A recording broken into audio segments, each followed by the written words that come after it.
Hola a todos. En este video vamos a hablar de algo muy importante como es el núcleo interfásico. Gracias a todos por ver este video. Aquí en imagen vemos justamente al que descubrió esto, que es Robert Brown, ¿verdad? En 1831 había descubierto lo que es el núcleo. El núcleo es la parte central de la célula, es como el motor de la célula. En muchos libros lo mencionan como el corazón de la célula, y de hecho que es bastante importante para la célula. En primer lugar porque se encuentran ahí los genes que van a ser transmitidos de herencia en herencia, y también es un lugar importante que va a llegar a formar los ácidos nucleicos. De hecho, los ácidos nucleicos están ubicados dentro del núcleo y van a ser muy importantes para la formación de proteínas. El núcleo básicamente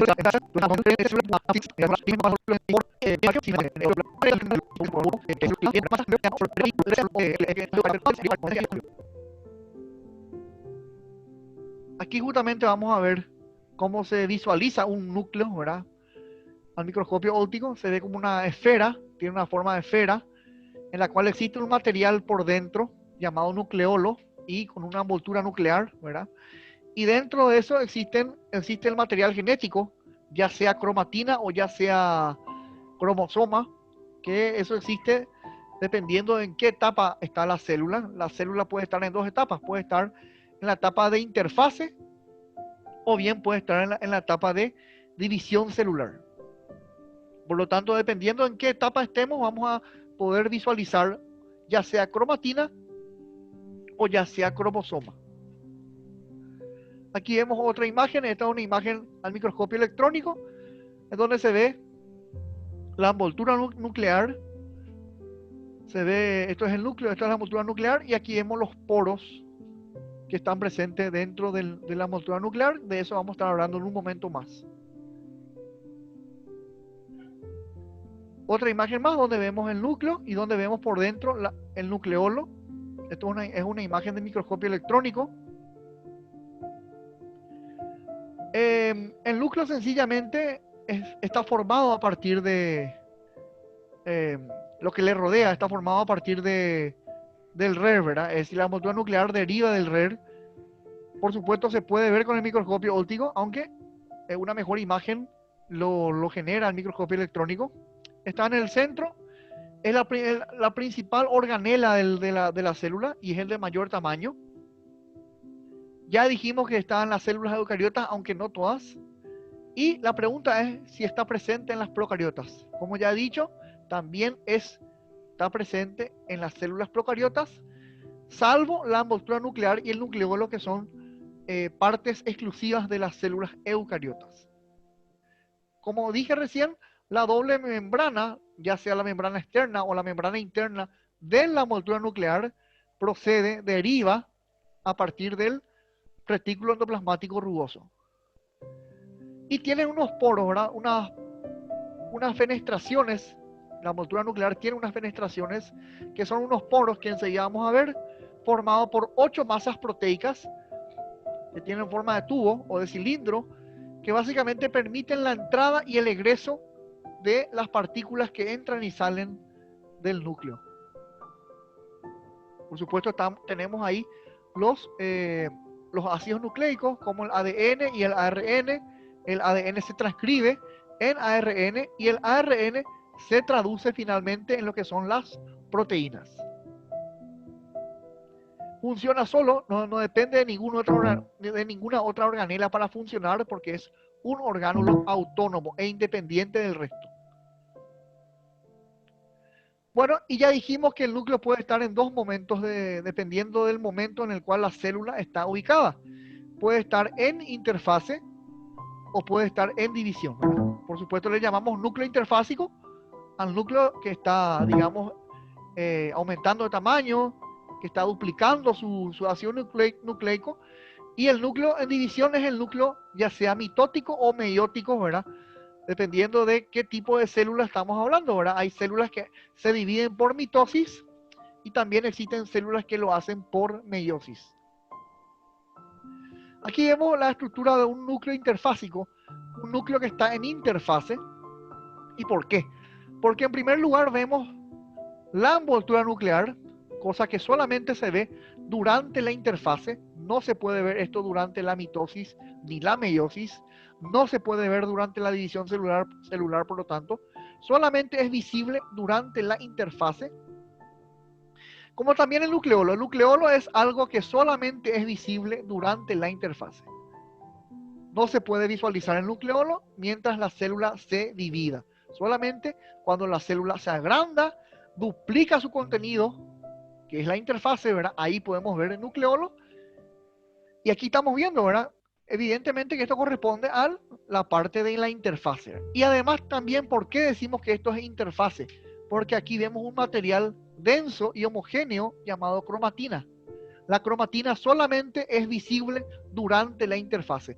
Esta misma cromatina es la que va a dar lugar a los cromosomas cuando la célula se divida. O sea que cromatina tenemos en el núcleo durante la interfase, y en vez de la cromatina lo que vamos a tener durante la división celular son los cromosomas. O sea que los cromosomas solamente hay en la mitosis o en la meiosis, ¿verdad? Y la cromatina solamente hay en la interfase. Y la cromatina es el lugar donde están ubicados los genes y también los materiales que van a dar lugar a las proteínas. Un núcleo interfásico básicamente está formado por, en primer lugar, la envoltura nuclear con unos orificios, ¿verdad?, que corresponden a estos poros nucleares, que ya vamos a hablar enseguida. Aquí tenemos unos ribosomas en la membrana también, en la envoltura nuclear, y por dentro tenemos lo que es los dos tipos de cromatinas. Tenemos dos tipos de cromatinas. Una que es más condensada, es decir, la que es la verdadera cromatina, que es la llamada eucromatina. Eu significa verdadero. Y la cromatina un poco menos condensada, es decir, la que es menos transcribible, es la heterocromatina, ¿verdad? Si vemos cromatina, no hay duda de que estamos en presencia de un núcleo interfásico. Jamás vamos a poder estar durante un núcleo mitótico si es que vemos cromatina. Si vemos cromosomas, significa entonces que el núcleo está en división, no está en interfase. Y bueno, por dentro de la envoltura nuclear encontramos, entre el nucleolo y la envoltura nuclear, encontramos el nucleoplasma, que dicho sea de paso, ¿verdad? Y dicho sea mal, ¿verdad? Pero rápido, es el citoplasma, entre comillas, del núcleo. Nucleoplasma es el citoplasma del núcleo, ¿verdad? Claro, no puede haber citoplasma dentro del núcleo. El citoplasma es lo que está entre la membrana celular y el núcleo. Pero por eso dije, dicho sea rápido y malo, sería como el citoplasma del núcleo, ¿verdad? El nucleoplasma. La membrana nuclear, como dijimos, es una doble membrana y que deriva del RER, o sea, se forma a partir de gemaciones del retículo endoplasmático rugoso. Y lo importante es que tiene varios poros, que como dije recién, son unos orificios tubulares formados por 8 masas proteicas, por 8 proteínas, que forman un complejo, ¿verdad? Un tubo llamado complejo del poro. Ahí vemos justamente los orificios, ¿verdad? Los poros nucleares, que son el sitio de entrada y de salida de partículas del núcleo. Vemos otra imagen más donde vemos los complejos de los poros nucleares, y fíjense que está formado por 8 partículas, 8 proteínas cada una de ellas. Estas proteínas son 8, ¿verdad? Pero vienen de a 2, ¿verdad? Es decir, son 4 tipos de proteínas llamadas histónicas. Hay 2 de cada una, ¿verdad? 2 aquí, 2 aquí y finalmente 2 aquí. Son 8 en total. 4 grupos de proteínas, pero vienen de a 2.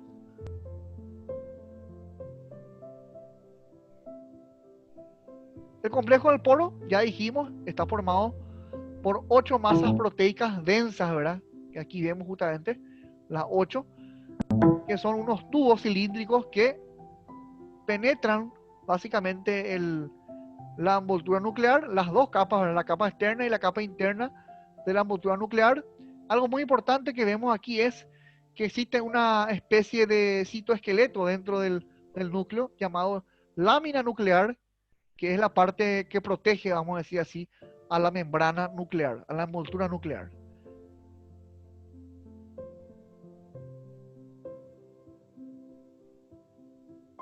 Bueno, vamos a hablar ahora también acerca de estos poros nucleares, ¿verdad? De este complejo del poro, que como dijimos, son como unos canales por donde hay un canal de intercambio de sustancias y de partículas, y sobre todo un canal de salida para lo que es el ARN. Recordemos que ahí el ARN sale de aquí y viaja hasta el retículo endoplasmático rugoso, que es el lugar donde se van a codificar las proteínas, sobre todo el ARN mensajero, que es el que lleva el mensaje de formar proteínas, hasta el RER, ¿verdad? Y por supuesto también a los ribosomas que están libres en el citosol. Una vez más vemos el octágono que vemos aquí, ¿verdad? Son las 8 masas proteicas que forman el complejo del poro, este canal llamado poro nuclear. Una imagen más donde vemos un gráfico de este complejo del poro. Aquí vemos lo mismo, ¿verdad? Esta es la lámina nuclear. Y aquí vemos dos imágenes de microscopía electrónica donde se puede ver perfectamente también el poro nuclear. El nucleoplasma vendría a ser, como dijimos ya, el citoplasma del núcleo. Es la parte que se encuentra entre la envoltura nuclear y el nucleolo. ¿Qué es lo que hay en el nucleoplasma? En el nucleoplasma tenemos proteínas, llámese histónicas, también tenemos las proteínas no histónicas, y además tenemos también bastante agua, ¿verdad? La mayor cantidad de agua del núcleo se encuentra en el nucleoplasma, y aparte del agua ya dijimos que se encuentran también básicamente partículas que van a formar el ADN y el ARN. Me refiero a los nucleótidos. Los nucleótidos en el caso del ADN van a estar formados por la adenina, la guanina, la citosina y la timina, como ya hemos desarrollado eso en otro video, en otra unidad. Aquí tenemos estos 4 nucleótidos que van a formar básicamente el ADN. El conjunto de estos nucleótidos es lo que forma justamente el ADN. Sin embargo, los nucleótidos que van a formar el ARN son llamados ribonucleótidos, y tenemos casi los mismos que en el caso del ADN. Tenemos la ATP, ¿verdad? El adenosin trifosfato, el guanosin trifosfato, el citosin trifosfato. Pero aquí tenemos el UTP, que no está presente en el ADN. En vez de ese tenemos el TTP. Todos estos nucleótidos son lo que el conjunto de ellos va a formar el ARN en este caso y el ADN en este caso. Todo esto está presente dentro del nucleoplasma. Además de eso tenemos las proteínas llamadas histonas y, bueno, las enzimas que van a polimerizar, el ADN y el ARN, que son las dos enzimas ADN y ARN polimerasas. Por supuesto, el ADN y el ARN también se encuentran dentro del nucleoplasma. El nucleolo es el núcleo del núcleo, dicho rápido y mal, vamos a decir así, ¿verdad? Es el núcleo del núcleo porque es la parte interna otra vez del núcleo y es el lugar donde se encuentran ubicados los materiales densos que corresponden a los genes, es decir, el lugar donde se encuentra generalmente la cromatina y o los cromosomas, ¿verdad? O sea, cromatina en interfase, cromosomas en división celular. En la parte densa no tiene membrana, ¿verdad? Lo único que tiene membrana es el núcleo, ¿verdad? La envoltura nuclear. Y aquí se encuentra principalmente, más que ADN, se encuentra el ARN. ¿Y qué tipo de ARN? Recordemos que existen 3 tipos de ARN: el mensajero, el ribosómico y el de transferencia. Sobre todo se encuentra aquí el ARN ribosómico, porque esto es lo que va a formar ¿qué cosa? Las subunidades de ribosomas, como he dicho en otro video anterior, y este es el material o el ingrediente, vamos a decir así, para formar los ribosomas y por lo tanto para formar las proteínas. También obviamente se encuentran aquí ya varias proteínas formadas dentro del nucleolo. Como dije recién, es el lugar de síntesis de todas las subunidades del ribosoma. Aquí vemos sencillamente la célula, el núcleo con su envoltura nuclear y el 3 que vendría a ser el nucleolo, ¿verdad? Otra imagen más donde vemos el núcleo y por dentro vemos el nucleolo. El nucleolo obviamente se ve con mayor dimensión al microscopio electrónico. El óptico no logra, con el microscopio óptico no se logra observar bien lo que es la estructura interna del nucleolo. Y el nucleolo tiene dos partes, como he dicho en otro video anterior. Tiene una parte fibrilar y una parte granular. Ahí está justamente. La parte fibrilar vendría a ser la periferia y la parte granular es la parte donde donde existen también proteínas y ARN. Sin embargo, la zona fibrilar es un ARN que recién se ha transcribido, que todavía está en proceso de traducción. Sin embargo, en la capa granular ya hay proteínas que ya se han formado y ARN ribosómico que está por generar proteínas. Aquí vemos las dos partes, ¿verdad? Esta parte vendría a ser la zona granular y esta parte es la zona fibrilar. Ahí vemos nuevamente zona fibrilar y zona granular. La fibrilar es el centro del nucleolo y la granular es la que está hacia afuera, hacia la periferia. Bueno, tenemos varios tipos de ADN, dependiendo de en qué forma está este ADN. Dentro de las células eucariotas, obviamente, ¿verdad? Dentro del nucleolo, podemos encontrar ADN dentro de la cromatina. Y existen dos tipos de cromatinas nuevamente, llamadas eucromatina y heterocromatina. La eucromatina es la cromatina verdadera, por eso es la palabra eu, que significa verdadero. La eucromatina es la cromatina que se puede transcribir, la cromatina válida, la cromatina funcional, porque está formado por ADN, ¿verdad? Y las proteínas histónicas. Más o menos tiene un tamaño de 10 nanómetros, ¿verdad? De espesor. Y la otra cromatina, la cromatina no transcribible, la que no se puede transcribir, es la heterocromatina. La heterocromatina, a su vez, se puede volver a dividir, se puede volver a subdividir en dos tipos de heterocromatina: la constitutiva y la facultativa. Y sencillamente la diferencia entre ambas es el lugar o el tipo de célula en la cual se encuentran. La constitutiva es una heterocromatina global, es decir, se encuentran en todas las células y es la que va a formar después una parte de los cromosomas llamada región satélite, que ya vamos a ver enseguida. Y la heterocromatina facultativa solamente se encuentran en algunas células. Las células que tienen mayor actividad nuclear, las que contienen mayor cantidad de ADN y las que se dividen más rápido son las que contienen la facultativa. Solamente es exclusiva de algunas células. Dependiendo de sus funciones, puede estar presente o no en una célula. Sin embargo, la constitutiva sí está presente en el 100% de las células. La heterocromatina entonces es la que se divide en dos. La eucromatina ya no se divide más en nada. Y esto van a formar sencillamente la cromatia. La cromatia es la parte ya que contiene todo, que contiene los pedazos de cromatina. Y estas cromátidas son las que van a unirse y formar después el cromosoma y se va a poder visualizar en la etapa de división celular. Ya hablamos de esto, ¿verdad? La eucromatina es la que se puede transcribir porque es la mayor, la que está más difusa, la que está más condensada y por lo tanto es la más activa. La heterocromatina es la no transcribible y ya dijimos, acabamos de decir que se puede dividir en constitutiva y facultativa. Una imagen donde vemos la eucromatina, que es un poco más basófila, un poco más clara, y la heterocromatina, que es la que está más oscura, la que está más basófila. Y aquí vemos la envoltura nuclear con la fenestración, ¿verdad? O sea, el poro nuclear, que ya dijimos que está formado por 8 masas proteicas densas. Esto, por supuesto, es una imagen de microscopía electrónica. Aquí vemos sencillamente cómo se forma una cromatina.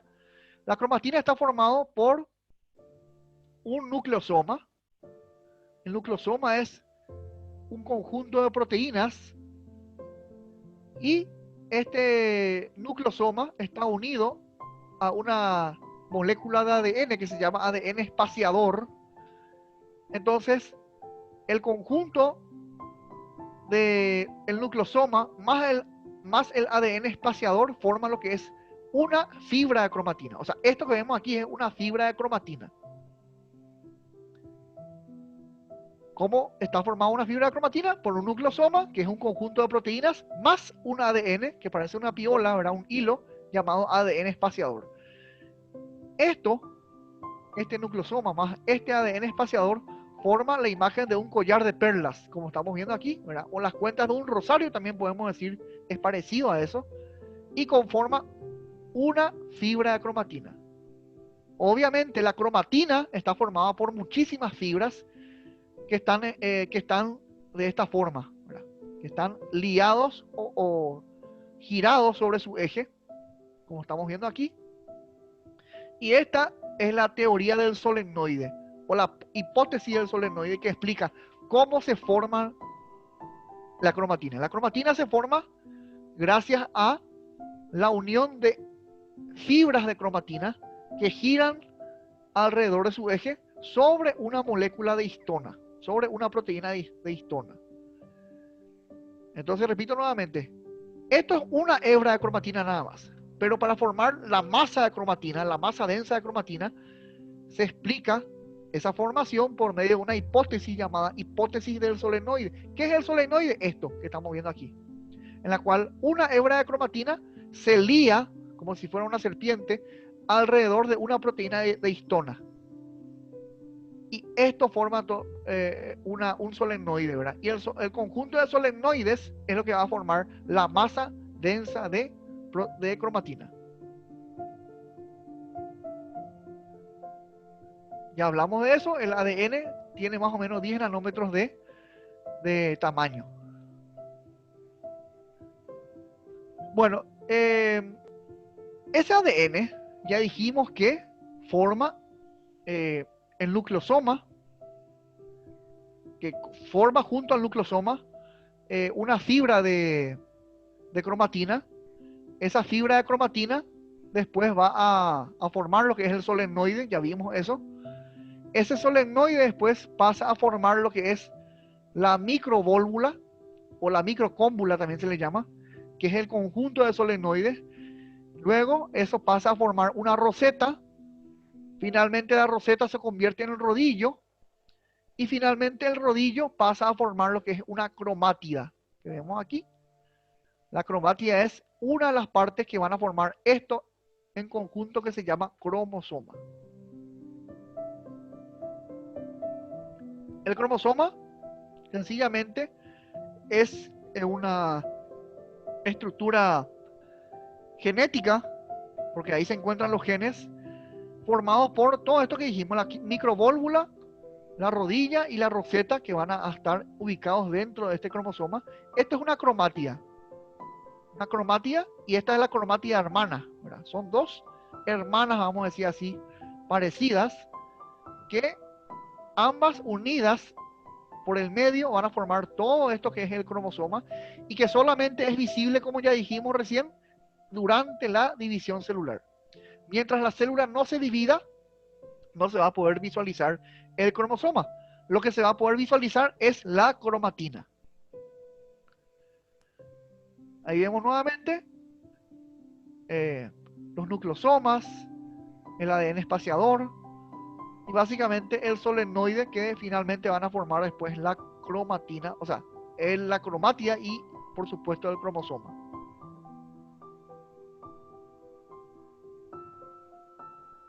Estos son los estadios, sencillamente, los estadios que vienen antes de cromosoma. Es decir, entre cromatina y cromosoma tenemos 3 estadios que se van transformando, y son estos 3, ¿verdad? El rodillo, la roseta, el rodillo es esto, la roseta es esto, y esto que vemos aquí es la cómbula, ¿verdad?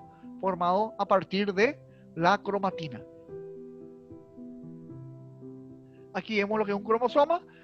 El cromosoma está formado por unos brazos llamados telómeros, que tienen unos estrechamientos que vamos a ver enseguida, que se llaman constricción primaria y secundaria, que es justamente el lugar donde está el satélite de los cromosomas. Estos brazos entonces se llaman telómeros, o sea, los extremos del cromosoma, y el lugar donde se unen, ¿qué cosa? Las cromátidas. Esta es una cromátida y la otra es la cromátida hermana. El lugar donde se unen las cromátidas, el lugar de unión del cromosoma, es el centrómero. Recordemos que en el centro del cromosoma, o sea, el centrómero, está formado por el cinetocoro, que corresponde a una unión celular que se forma a partir de una de las fibras del citoesqueleto llamado microtúbulos. Aquí vemos nuevamente, esta es la parte satélite donde está ubicado un ADN llamado ADN espaciador, que es el que inicia básicamente la división celular y la transcripción de ADN y la traducción de proteínas.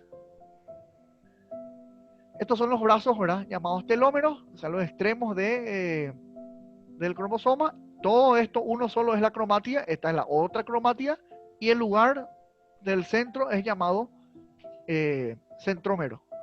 Aquí vemos lo mismo, ¿verdad? Los brazos que corresponden a los telómeros, así los extremos de un cromosoma. Esto todo es una cromátida y esto todo es la otra cromátida. Y el centro, donde están ubicados los cinetocoros, formados a partir del microtúbulo, el centro se llama centrómero. Otra imagen más donde vemos los cinetocoros que están a los lados del centrómero.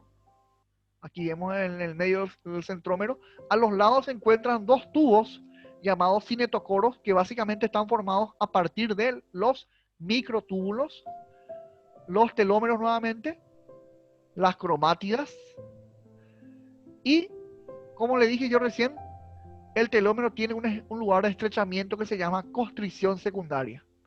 Aquí vemos la constricción primaria y aquí vemos la constricción secundaria, que es el lugar donde está ubicado esto que ya vimos recién, que es el lugar satélite del cromosoma.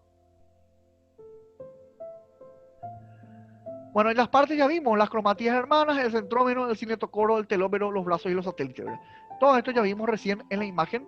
Ahora, los cromosomas hay de varios tipos, dependiendo de qué etapa o de qué forma tienen los cromosomas. Esto, por supuesto, lo vamos a entender mejor en otro video que voy a hacer más adelante, en la cual voy a explicar la división celular.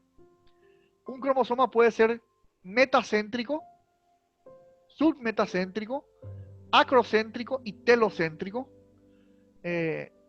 Sobre todo dependiendo de qué, dependiendo de la disposición de los brazos, de la disposición de los telómeros.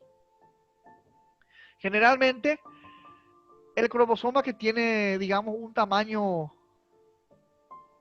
vamos a decir así, más parecido, un tamaño igual, es el metacéntrico, ¿verdad? Y conforme vayamos progresando a telocéntrico, digamos, hay una marcada diferencia, digamos, entre los brazos del cromosoma. Aquí vemos sencillamente otra vez la constricción primaria y la constricción secundaria, que es el lugar donde está el satélite, como vimos ya recién. Esto es el telómero, estas son las cromátidas y esto es el centrómero. Esto, por ejemplo, podría ser un tipo de cromosoma metacéntrico, ¿verdad? Porque tenemos la misma distancia desde el centro a los brazos de este lado y también de este lado. Si no hay diferencia, hay la misma distancia de aquí para aquí y que también del extremo del otro lado hasta el centro, ¿verdad? Hay la misma longitud de los brazos. Entonces ese es un metacéntrico. En este caso ya hablamos de un submetacéntrico, en la cual ya hay una desigualdad en los brazos, ¿verdad? Hay un brazo más largo que el otro. Aquí tenemos el acrocéntrico, en la cual prácticamente hay solamente brazos de un lado, aunque se ve un poquito más pequeño del otro lado. Se ve todavía el brazo del otro lado, pero es muy poco. Prácticamente lo único que queda del otro lado es el satélite cromosómico, ya no hay casi nada. Y el telocéntrico ya es cuando desaparece incluso todo esto y queda solamente una parte del cromosoma, es decir, hacia uno de los lados nada más. Entonces aquí tenemos el metacéntrico, el submetacéntrico, el acrocéntrico y por último tenemos el telocéntrico. Aquí vemos perfectamente eso. Metacéntrico, brazos iguales. Podemos llamarlo a esto superior e inferior, ¿verdad? Brazos superiores iguales a los inferiores, ¿verdad? Son de mismo tamaño hacia ambos lados. Misma longitud de cada extremo al centro, ¿verdad? En el submetacéntrico ya hay una pequeña, ¿verdad? Aunque pequeña, ya hay una diferencia de longitud. Uno de los brazos es más largo que el otro. En este caso, los inferiores son más largos que los superiores. Y el centrómero no está en el medio, está más hacia uno de los lados, ¿verdad? El acrocéntrico, la diferencia es mucho más marcada. Prácticamente todo lo que hay es de un solo lado del cromosoma. Es decir, acá mucho más largo es el cromosoma, los brazos inferiores del cromosoma que los superiores. Hay todavía satélite, como vimos recién. Y hay todavía un poquito de brazos del otro lado. Y en el telocéntrico prácticamente ya no hay nada, ¿verdad? Ya no quedó nada del otro lado. Ni siquiera hay satélite. Solamente el cromosoma está formado por los brazos, en este caso, inferiores, ¿verdad? Es decir, esto puede darse a la inversa. Puede ser que solamente hayan los superiores y que no haya ningún inferior, ¿verdad? Pero en este caso, el inferior nomás lo que existe aquí, el superior ya no hay, ¿verdad? Estos son entonces los tipos de cromosomas según la disposición y la longitud de los brazos del cromosoma. Obviamente que cuando hablemos de división celular nos vamos a dar cuenta que el metacéntrico obviamente está en la metafase. La metafase es una de las fases de la división celular, llámese mitosis o meiosis, y que ahí vamos a encontrar este tipo de cromosomas en esa fase. Pero en la fase de telofase, los cromosomas solamente van a ser visualizados de esta forma. Es decir, no vamos a encontrar ningún cromosoma que esté de esta forma. Vamos a encontrar cromosomas de esta forma. Eso va a ser en la telofase, que es la última fase de la división celular, que voy a hablar en otro video más adelante. Bueno, para empezar a hablar un poco de la interfase, que es lo que es el punto importante en este video, tenemos que saber que la célula tiene un ciclo celular. Cada célula tiene una duración de vida. Cuando digamos se cumple ese ciclo de vida, la célula muere por una muerte celular programada llamada apoptosis, y que en ese ciclo celular la célula tiene dos momentos: el momento de división celular y el momento de interfase. Si nos fijamos en la imagen, casi todo el ciclo celular corresponde a la interfase. El 80-90% de lo que dura un ciclo celular corresponde a la interfase. Apenas el 10 a 15%, ¿verdad?, dura la división celular. En total, prácticamente casi todo el ciclo celular es interfase, ¿verdad? Una pequeña porción del ciclo celular es el momento en el cual la célula se va a dividir, ya sea por mitosis, en el caso de las células somáticas, o ya sea por meiosis, en el caso de las células sexuales. En eso sí lo que varía en esto, ¿verdad? Pero todas las células tienen la misma interfase. Y la interfase, que corresponde, ya dijimos, al 85 a 90% del ciclo celular, se divide en tres etapas importantes: fase G1, fase S y fase G2, en ese orden. Después de que la célula se divida, la célula inicia otra vez su interfase, que empieza con la fase G1, luego vamos a la fase G2, la fase S primero, y luego terminamos la interfase con la fase G2. Termina la fase G2 y volvemos a dividir la célula, o sea, la célula se vuelve a dividir y nuevamente vuelve a la interfase con la G1, la S y la fase G2.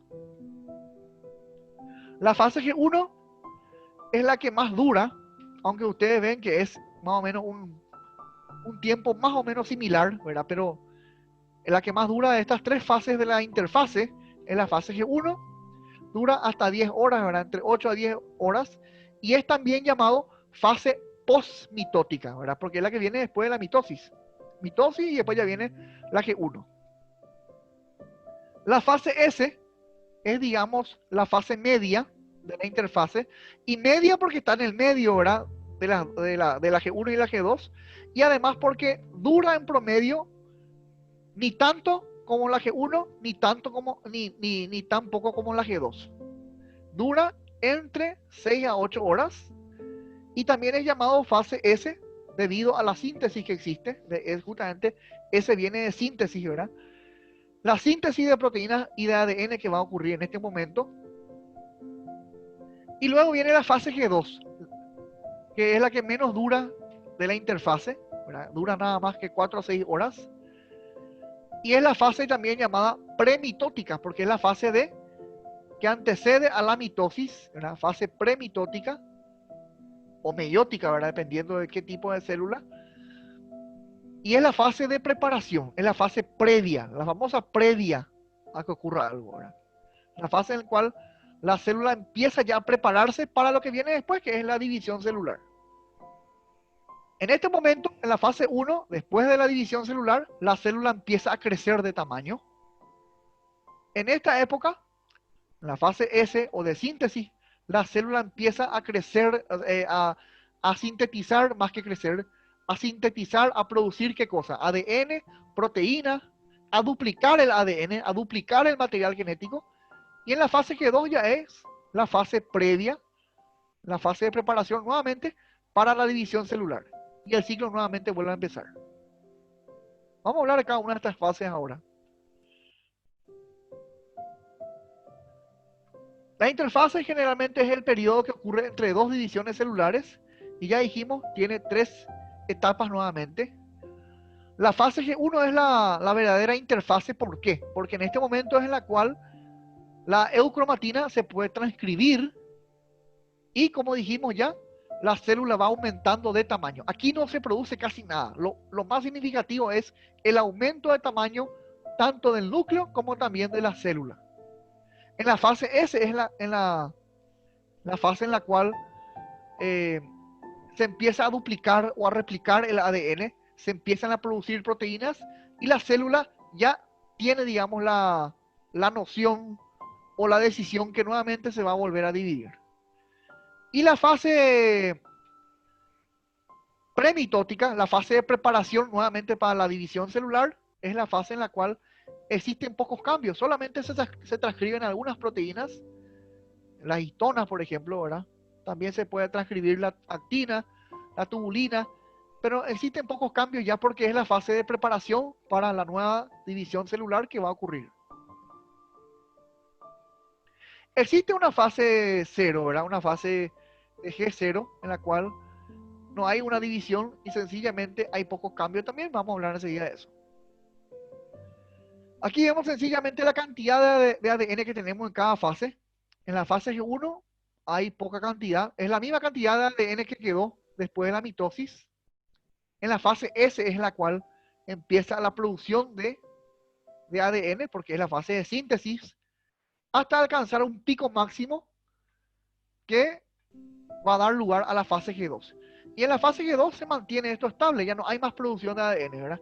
Se produce una estabilidad de la cantidad de ADN hasta llegar a la mitosis, en la cual se va a consumir eso y va a disminuir bruscamente nuevamente a los valores basales que van a dar inicio nuevamente a la fase G1. La fase G1 es la fase donde menos ADN hay, porque es el ADN que se consumió luego de la mitosis.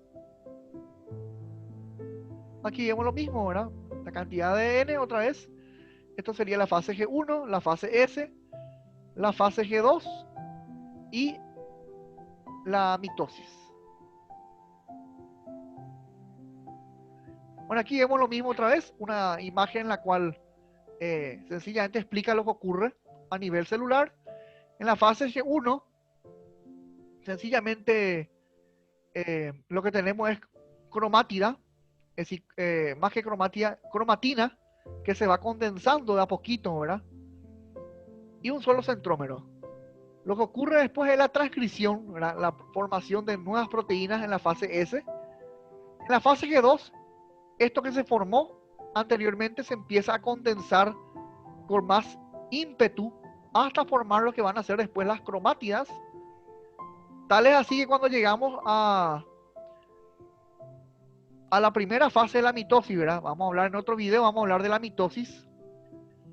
La primera fase de la mitosis, que es la profase, las cromátidas ya están condensadas y ya están listas para formar un cromosoma metafásico o un cromosoma metacéntrico que recién vimos, ¿verdad? Que es el que nosotros vemos, ¿dónde? Vemos únicamente en la metafase, que es la segunda fase de la mitosis. Luego nuevamente, estas cromátidas se van a separar en la anafase, que es la tercera fase de la mitosis. Las cromátidas van a estar separadas y en la telofase nuevamente se va a volver a descompactar estos cromosomas para formar nuevamente lo que van a ser, lo que va a ser la cromatina, ¿verdad? Estas son las 4 fases de la mitosis y de la meiosis, ¿verdad? O sea, de la división celular, que vamos a hablar en otro video, en otra unidad. Lo que aquí más nos interesa es las 3 fases de la interfase. Bueno, y esto es lo que yo quisiera compartir con ustedes, hablando un poquito del ciclo celular y de las características fundamentales del núcleo. En un próximo video estaré hablando exclusivamente de la división celular, ya sea de la mitosis y de la meiosis, y por supuesto de las características de cada uno de ellos. Y bueno, esperemos que les haya gustado este video, que haya sido útil. Me pueden dejar algún comentario si lo desean. Si les gustó el video, lo pueden poner un me gusta. Pueden suscribirse al canal también si lo desean para tener novedades sobre próximos videos. Y bueno, gracias a todos los que se suscriben a mi canal y también le dan me gusta a mis videos. Eso es todo por el momento. Y bueno, muchas gracias a todos por su atención.